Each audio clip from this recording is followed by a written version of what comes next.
May I request everybody to settle down? It's time for our next session.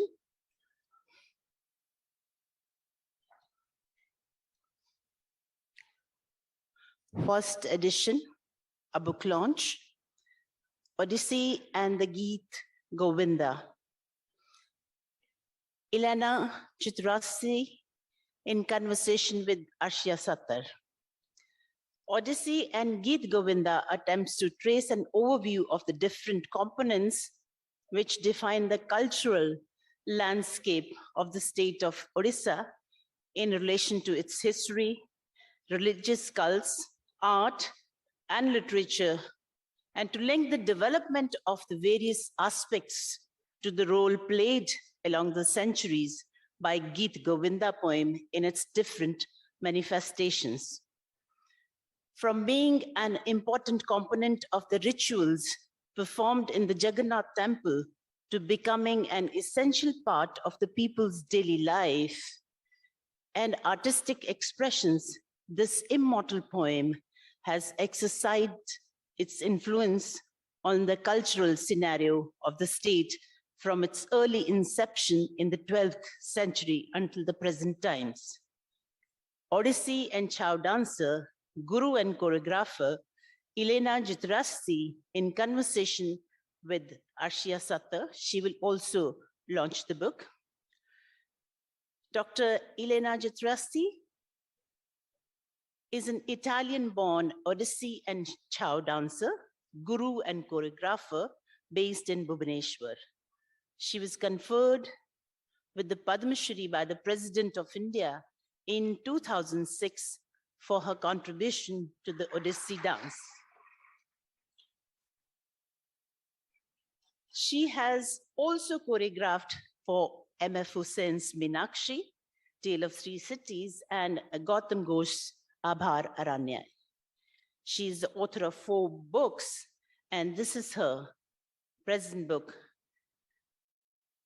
She is imparting training in Odissi and Chhau dance in her own institution, Art Vision, in Bhubaneshwar, founded by her. Arshiya Sethi. Arshiya Sethi, ARTwice, and a Fulbright Fellow, is an independent scholar who established and currently manages the Kri Foundation. Formerly a dance critic for the Times of India and presenter for 4 decades of a featured music and dance program on Doordarshan, she rose to ARTwice, its DD Bharati channel. Her new area of work include Indian dance globally, and in its intersection with the law, for which she was instrumental in creating Unmute.help as one-point reference window on the rights and responsibilities of the artists and art leaders. Over to you, Arshiya. Thank you very much. I think there is a format that we follow, which is first we release the book and then we do the conversation. And I would like to stick to this format only because talking to my wonderful friend who has been introduced to you in such a wonderful manner, whereas I know her a little more as a bit of a bindas, badass babe as well. So we are going to do the book first. So we stay within the parameters that we've set out for today. The book is called Odissi and the Geeta Govinda. And Ileana wants me to let you know that this is actually been written during the COVID period, although the research for it has been a lifelong project. And I'll tell you how. So first the book.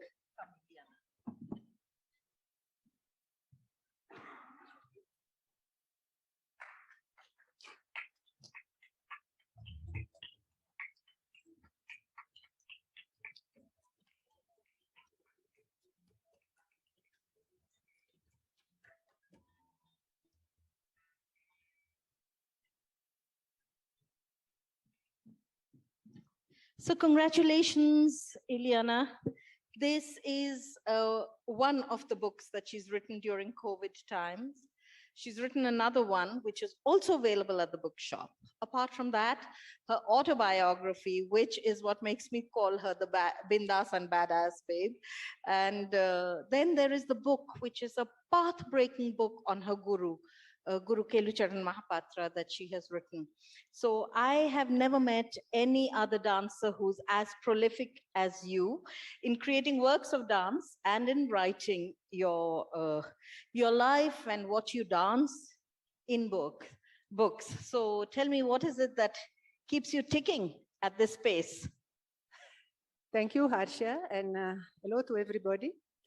I'm very excited to be here and to be part of the Jaipur Literature Festival. It's my first time as an author, actually, although I have written other books before. But yeah, this is the fruit of 42 years of staying in Orissa, and to have received so much love from the people of Orissa. And I feel like that this small contribution that I can give back. Living in Orissa meant from the very beginning to experience a correlation and interrelation between all the aspects of the cultural life. So when I started to learn Odissi, which was of course physical movement, I couldn't just remain there and learn a gesture or a step or a song without understanding the layers which were behind it. And being a philosophy student, and actually when I came, I was already an adult and I was already had a PhD in philosophy and with a thesis on psychoanalysis and Eastern mythology. So for me, the symbols, their meaning, the layers behind the philosophy was very important. And I had to question continuously to my guru, why this? What does it mean? And so something that maybe the other Oriya girl who are learning with me, they were not questioning so much, but I had to understand intellectually also, more physically and intellectually.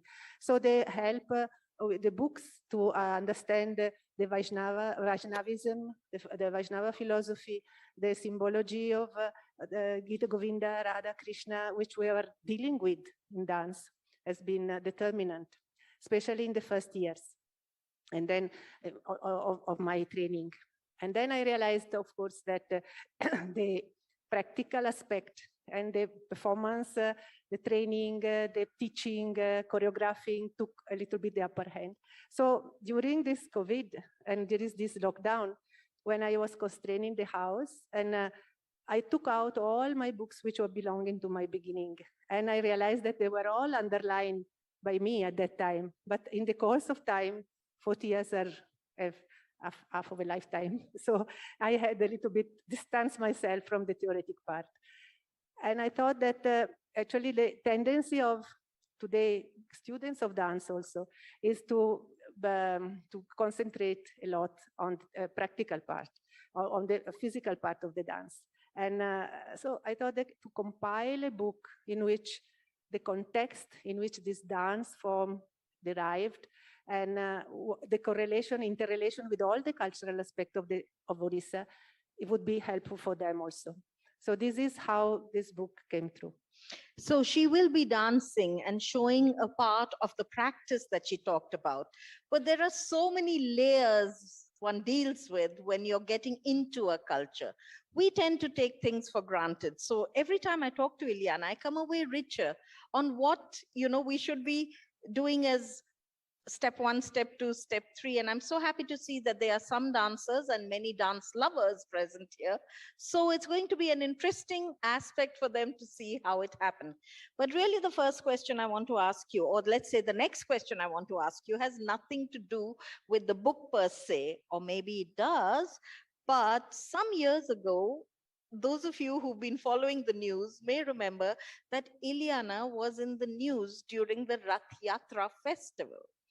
Okay, there was a big thing which made it to international newspapers, including to her hometown's local newspaper, which was, her hometown is Bergamo in Italy. And I'd like you to tell us just a little bit about what it was, because all of us looked and said, oh my God, Ileana is going to get into trouble. She will lose her position in Odisha's dance scene because of this. But she came through much stronger. Well, now, if nobody has heard about it now, don't imagine catastrophic things.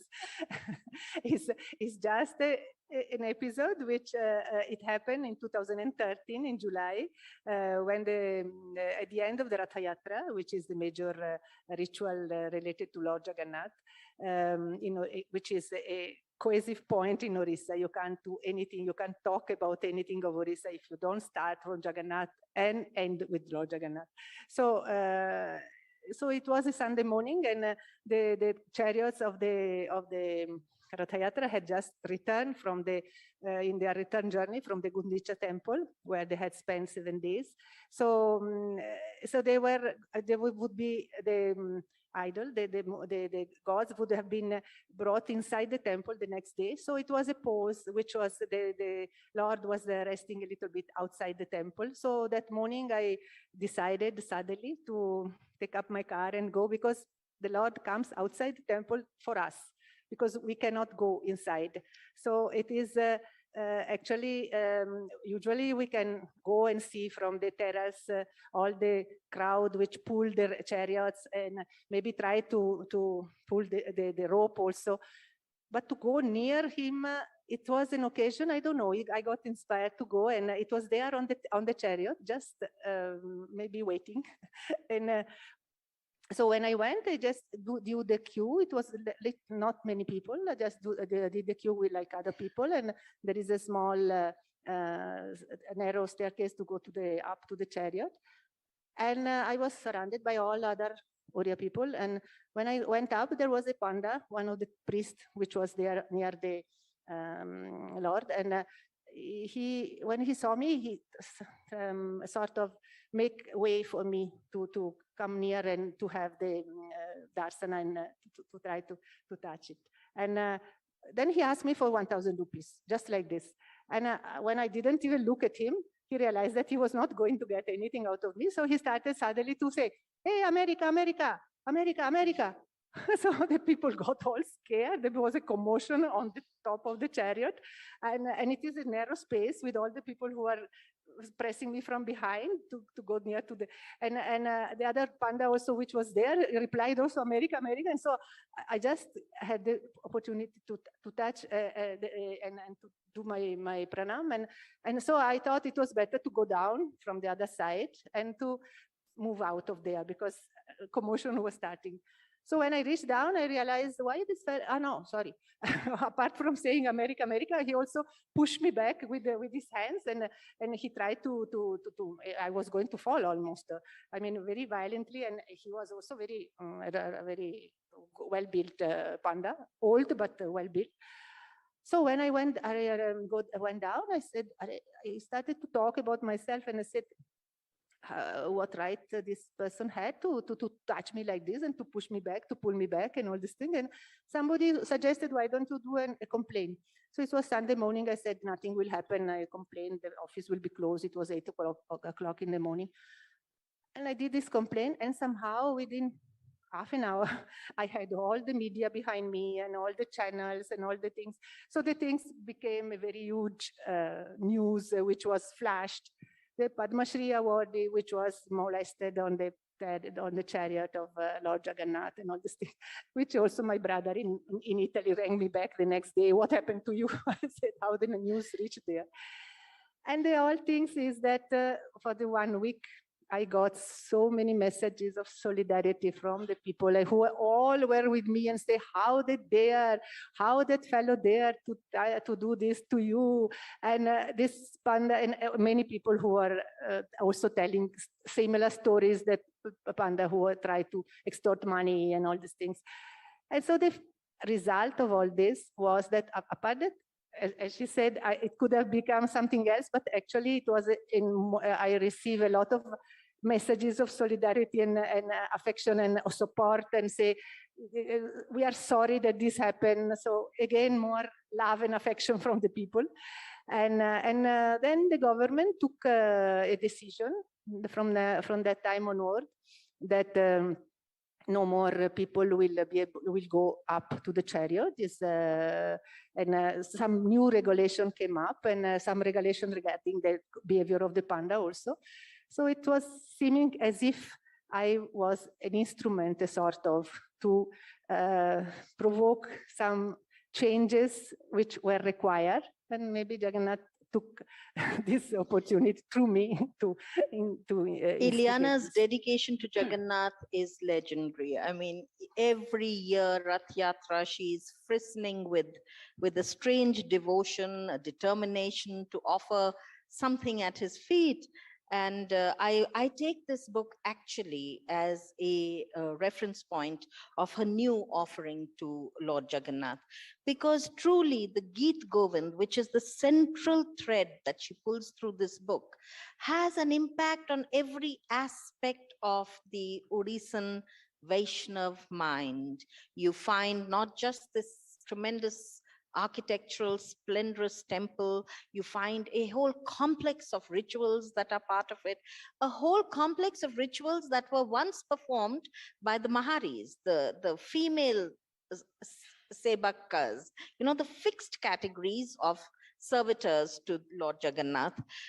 It's there in fabric. You see the Geet Govind woven into fabric. You see the wonderful patchitras built around the Geet Govind. So it's all around you. Somebody had to put it into a book, or much of it in the same place.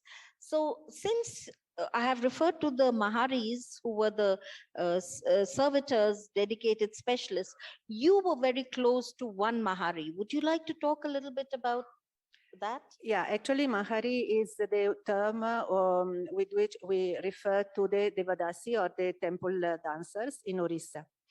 And yeah, I was in the beginning of my staying. I reached Orissa in '79.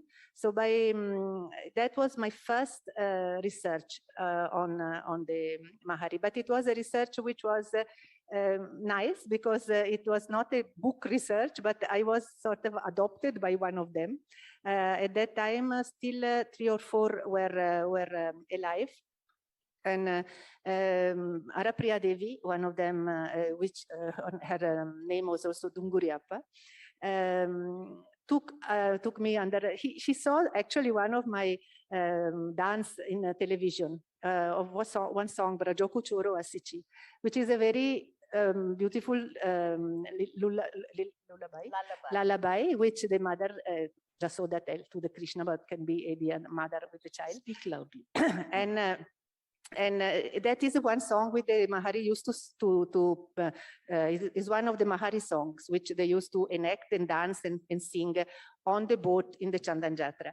So she saw this dance in television, and she when I went to her to start to interact with her, she immediately liked me very much because of that image that she had. So I was in the beginning, but I already had learned Oriya. So I could converse in Oriya with her without need of any interpreter. So it was very close and unofficial type of interrelation that we had. And she described me very particularly and very in detail all the rituals which she remembered in her time, because actually the rituals in the temple has been changing along the century. So much historical upheavals happen because of invasions. And so what we know of the rituals are the one which the Mahari, which were still alive in the beginning of the last century, in the middle of the last century, could tell us. So through her, I could also visualize what was the temple, this incredible structure inside, which is life soul of the people over there. And so I could close my eyes and see all the location, all the different small temples which are there apart from the major one. And so I didn't ask her much about the dance, but I was more interested about the rituals, and she told me all of them. So for me, it was like another guru. I had the opportunity, of course, the luck, the way I was fortunate to have approached in dance the best of the guru, Padma Vibhushana Kelucharan Mohapatra from the very beginning, whose interpretation of the Geeta Govinda has become legendary in his lifetime. And on the other side, I have this beautiful guidance of Dunguriappa, who was really taking me by hand and accompanying me in this journey of the rituals of the temple. You recognize the irony of what she's saying.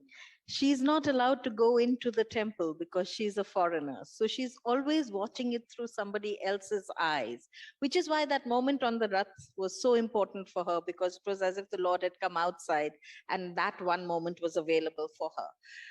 But life is about ironies. And, you know, you may have read about supposedly the last Mahari, Shashimani, who passed away quite recently, about 2-3 years ago. She made it to the New York Times. And as she was in her last days, Ileana went to pay tribute to her. And that was such a memorable, sad moment. Here she was, this exemplar of knowledge. And then Ileana will describe what she saw. With her, with Shashimani, also had a nice experience. I don't know if there's actually when Dunguriappa passed away, and Kokila Priya also, the other Devadasi, Kokila was the last Devadasi who was singing the Geeta Govinda inside the temple at the time of the Sringara Besa of the Lord in the evening, before he goes to sleep, when all ornamentation are put. So that is the time in which the Geeta Govinda, from the time of the 15th century, has been ordered by the king, Prataparudra Deva, in an inscription which is still there on the side of the north door of the temple, in which he says that only Geeta Govinda should be sang and danced at the time of Sringara Besa of the Lord. So from that time, the rituals went on. And Kokila was the last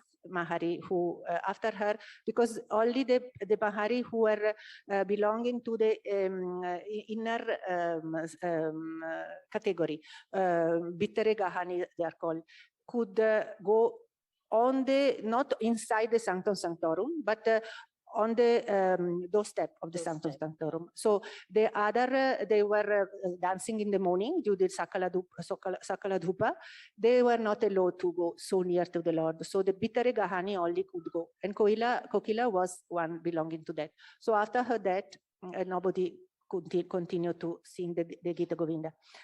And so after the death of both of them, I received an invitation from Chidambaram temple, from the temple authority over there, to go for a seminar on Devadasi and possibly to bring one of the Orissa Devadasi with me. So I went and discovered that Shashimani was still alive. She was also doing a seva for not inside the temple, but she was doing a seva still during that time for the Lord. So I took her, and the widow with her, she was staying. And for the first time, these two women, they got out of Puri and got into a train. And I had to, not only to bring them to Chennai, but also to make the change the station over there to go to Chidambaram, and all in a hurry because the train was late. And so it was a big, because they were slow in moving, they were totally disoriented, they didn't know what was happening to them.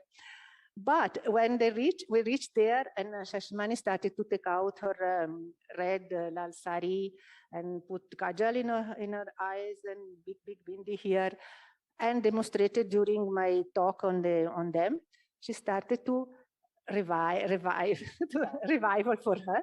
And not only in the evening, during the evening program, they asked her to go on stage and to demonstrate something. So it was like a flower, it was blooming. And at the end of the program, the Bharatanatyam dancers who were there, they went to touch her feet. And I remember that there was a secretary of culture or something who went and pinned some money on her blouse, maybe 100 rupees, 500, I don't remember. And this lady, it was second life for her. She came to that place, she was totally so shy and disoriented, and she went back from there during the return journey. She never removed her kajal and her bindi and her sari. She was so excited. It was like a second life that came back to her. So I was, it was a nice experience. But we started saying that, after that, other dancers also approached her. But at the end of her life, when the newspaper highlighted the fact that the last Devadasi died and all these things, I went there a few days before to her place, to her tiny house, a room where she was staying. She was lying on the floor, a very small things on the floor. And I was thinking, see, this is the reality. And New York Times people will be reading that the last Devadasi died, and what God knows what they imagine about her. And this is the reality. So the interesting thing about the Geeta Govinda is that while it is the heart and soul of Odisha's cultural life, it also has a footprint, a more expansive footprint in India. Talk a little bit about that. See, the thing is that the fact that it was stipulated from the very beginning, we know from the Madala Panji, the Chronicle of the Temple, that Narasimha Deva, as soon as Jayadeva composed this poem, after a few years, it was being sang inside the temple. And then he got the last order, the specific order in 1499, 1499. So it became, when the pilgrims and the saints from all over India were going to the Jagannath temple, because Jagannath temple had become a very pilgrimage place, center. And so from all over India, from the east, from the south, saint, scholars, pilgrims, they were coming. So they were listening to this song, and they were also most probably, we don't know, we don't have proof that how, if it was danced or sang, but I deduce that it was also danced from many many factors. One, it is, for example, that Padmavati, which again the more legendary or less legendary wife of Jayadev, is always thought about as a dancer, and Jayadeva as a singer who sings and she dances, and she inspires him to compose the Jayadeva, the Geeta Govinda. So all these pilgrims and saints that they were listening to this song in the temple, they went back to their places, to their regions, and they brought back these poems with them. So I think it has been the fact that it was there in the temple, and it was so much a part of the ritual of the temple, which generated this expansion of the poem. So my next question to you is actually, if everybody today, all the Odissi dancers, and there are hundreds and thousands of them, believe me, it is one of those dances that has the largest footprint in the world. All of them, no performance of a Odissi dance is complete without a Jayadev Ashtapadi. So if all of them are dancing that, what is the uniqueness you can bring? Do you bring some creativity to it, or is it just standard learning that happens created by gurus of yore? Well, I personally say, yeah, all the styles of dance nowadays, the revived style of dance, which are all product of the revival of the last century, are portraying one Ashtapadi of the Geeta Govinda during their performance. But Odissi, I think, is maybe because of the lyrical quality and of the style, of the spiritual connection with the poem, and also the fact that Jayadeva actually composed this in Orissa for Lord Jagannath. So the closeness of the culture of Orissa to this poem.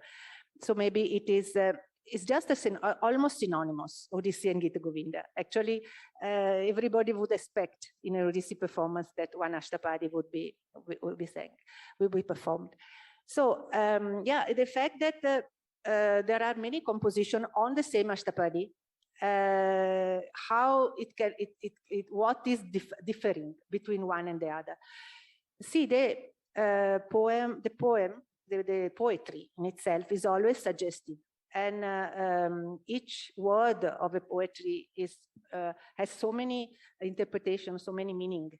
So the lyric of Jayadeva is outstanding. Is apart from the spiritual quality, the erotic quality, the literal quality, the Sanskrit itself, it's so rich.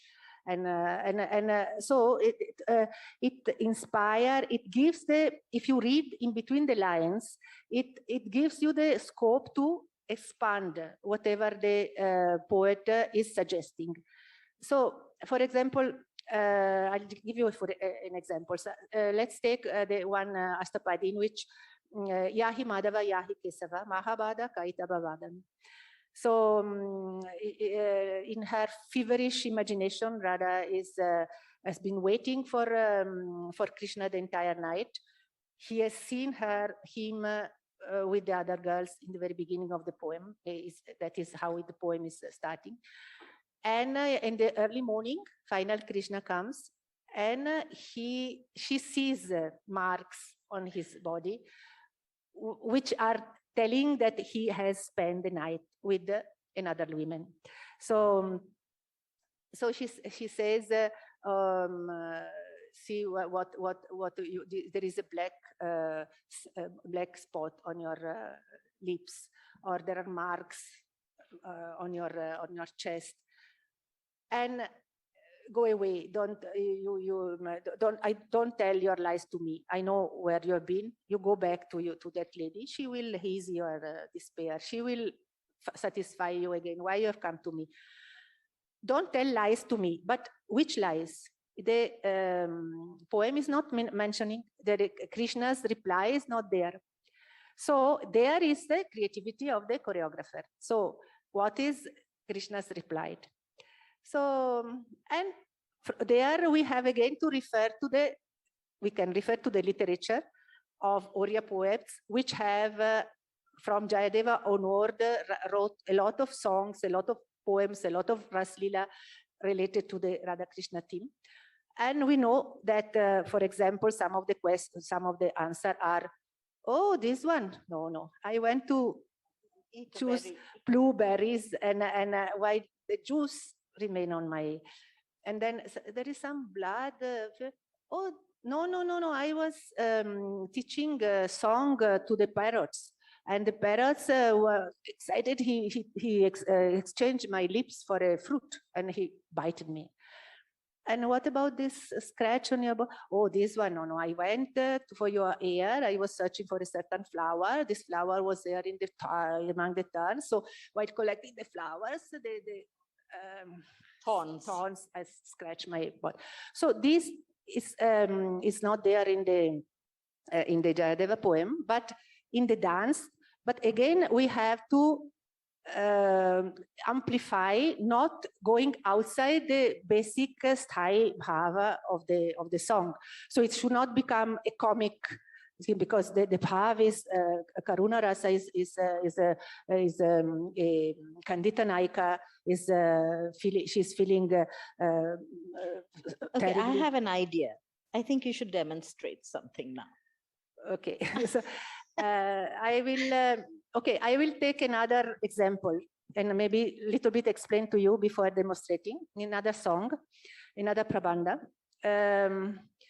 Saki he ke simatana mudaram. I like this song because here Radha is talking with her friend, and like any other friends, they would talk to each other, and she says, you know, when I went the first time to meet him, what happened? So just two girls, and the song, the line is telling Nibruta Nikunja Gruham Gata Yanisi. So in the silently in the night, I went out of my house in the forest to meet him. So this is literally translation. So how to expand this? Silently in night. So it is a secret meeting. Nobody should know. It is night. It is dark. Forest.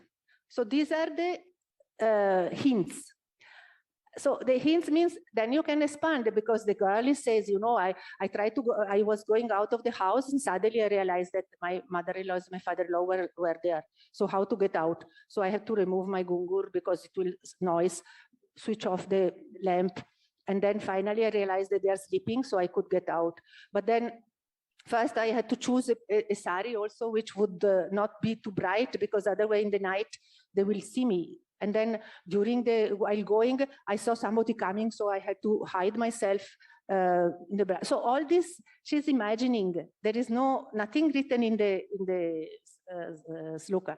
So, but the fact that it is supposed to be secret, it is, then at a certain point she says, you know, I saw one shadow and I thought it was a snake. And then my sari got tangled in the thorns. All these things, and my some thorn also in my foot, because it is a she couldn't take the lamp, she couldn't it is dark. So all these things are suggested by the line. So this is where the creativity of the different choreographers and different composers can come in. Yeah. So I will show you a little bit only this portion of Sakhihe, in which this Sanchari, we call it Sanchari Bhava. It is the expansion of the Sthai Bhava. Sthai Bhava is the Sringara, and this is the Sanchari, which is derived by the context of the song. Yeah, we will need the music now. Sakhihe.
Actually, after a performance, there should be a bit of silence to absorb it.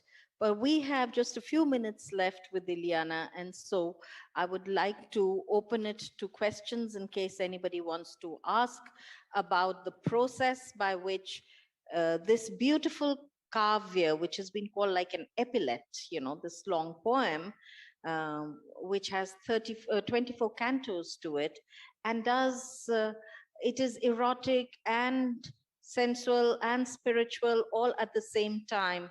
It is written in Sanskrit and written at a time when the start of the vernacular millennium was to happen. It is written with its ragas and musicality intact, not just in the identification of the raga and the tala that goes with each of the Ashtapadi, but also within the poems with repetitions and little musical sounds in it. You get musicality. And I'm sure you noticed as when you structure the piece for dance, you use your music to convey a lot of the mood as well. It's a musical, it's a prabandha, actually a song which has to be sang, music and dance. So Jayadeva wrote this for dance, so that is unquestionable. The musicality which is there in the Sanskrit, in the alliteration, in the rhymes, in the flow of the language. Even if you don't understand Sanskrit, just to hear it, it gives you it has a music on its own. And in the revival process that you talked about, Ileana, it is true how every form today, every classical dance form has adopted Geet Govind, with the exception of one, in a way, that is Satriya from Assam. And yet, in their Ras Leela, they have elements of the Geet Govind, very much like the Geet Govind, which brings me to one question that I've been wanting to ask you. Talk a little bit about the Odia poetry that emerged, which sounds a little bit like Geet Govind, which gives you the flavor of Geet Govind, you know, it has the same themes. Yeah, a lot of has inspired so much. All the medieval poets of Orissa has written, added anecdotes, and some in the dramatic form. Actually, Geeta Govinda is not a drama. There is no dialogue. Whereas many of the work has been composed after that, has dialogue, some prose, and songs. Songs will be there with rag and tala. So that is what Jayadeva has started. And the prose will also be there. So some dialogue will also be there. So the character will be more. In Geeta Govinda, we have only Saki, Radha, and Krishna. But in the imitation and the post work which came out, the characters also more Sakis were there, more than one. The Krishna also will have friends, and so the dramatic aspect also will. Here is more the emotional aspect in the Geeta Govinda, which Jayadeva has been able, and all the different state of mind of the heroine of the Naika are there. So it has inspired a lot. And the Gotipua, which is another thread which has been important for the revival of the Odissi dance, the boys dressed as girls who are dancing also in the other boat on the Chandan Jatra. There were two boats, one is white and one is red. So the boys, Akadapila or Gotipua, were dancing in the red boat. So they were, and also the Mahari were singing the Oriya songs there.